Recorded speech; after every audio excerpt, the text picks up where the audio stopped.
Hi, this is Tom. Have you ever wondered what the best way is to hook up parallel connected batteries?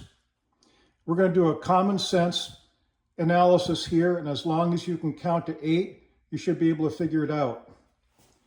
Okay, a parallel connected is when you take batteries and you connect them positive to positive to positive to positive to positive and negative to negative to negative. And what this does is you operate all the batteries at the same voltage, but all the currents add up. So you get much more current this way. And there's 3 ways to hook these up. You can either hook up here to the ends, end connected.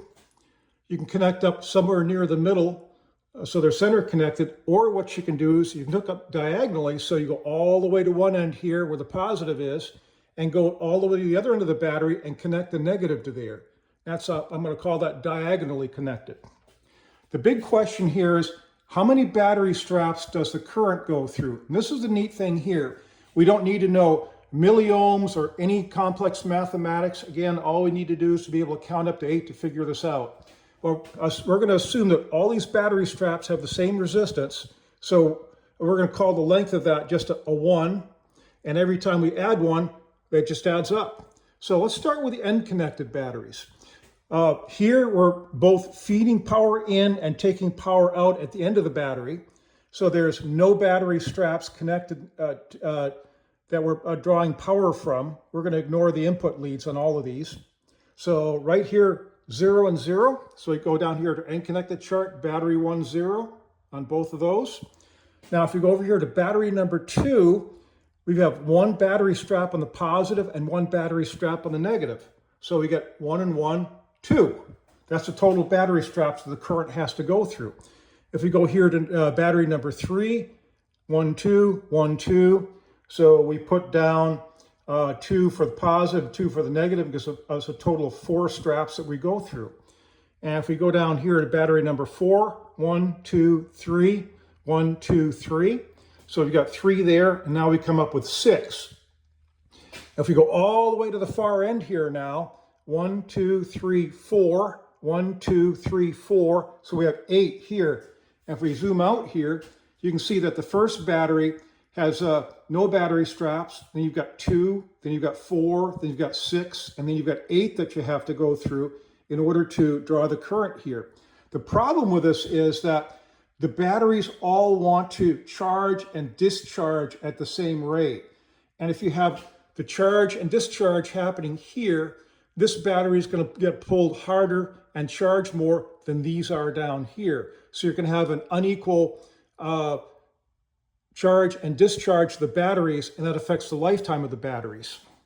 Okay, let's go ahead to center connected. What we're going to do is we're going to put our power in and draw our power out of battery number 3 here in the center. So let's start here with battery number 1 again.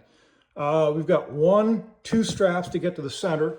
So we'll go down here, we'll put 2 straps in and 2 straps there. If we go to battery number 2 now, we have 1 strap to get us to the center.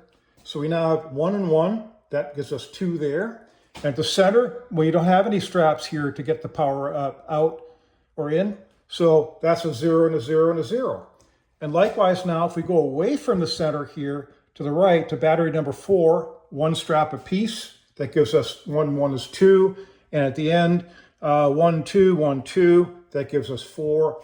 So now if you look here with a center connected battery, the center one has no battery straps. And as you get further away from that, again, you have more straps adding up. So what's going to happen is your center battery is going to charge and discharge the best. As you go towards the end, those are going to charge and discharge differently. So those aren't going to match. Okay, let's go to the last example here now, the diagonal connected battery. Okay, so what we're doing here is these are still all in parallel. Let's start here at battery number 1. Well, look, right now, all the way over on the right, this is our diagonal connection. So in order to get out of here and into it, we go 1, 2, 3, 4 straps. And the negative is right here, and that has no straps. So here we have a 4 and a 0 for a total of 4. Now let's go to battery number 2. Going to battery number 2, we've got 1, 2, 3 on the positive side, and we've got 1 here on the negative side. So if you look, 3 and 1, that gives us 4. Do we see a pattern forming here? Now, if we go to the center one here, again, we've got to have 1, 2 there. And from here, it's going to be 1 and 2 that way. So 2 and 2 is 4. And now, if we go to battery number 4, we have 1 up here to get out. And in order to get out over here, we got 1, 2, 3, 3. And so what we have is we have a 1 and a 3. We have a 4 there now. That's a real pattern. And now if we go all the way over to battery number 5, we have 0 here, and we have 1, 2, 3, 4 straps we have to go through. And there we go, 0 and 4 and 4. Now if we look at this, guess what?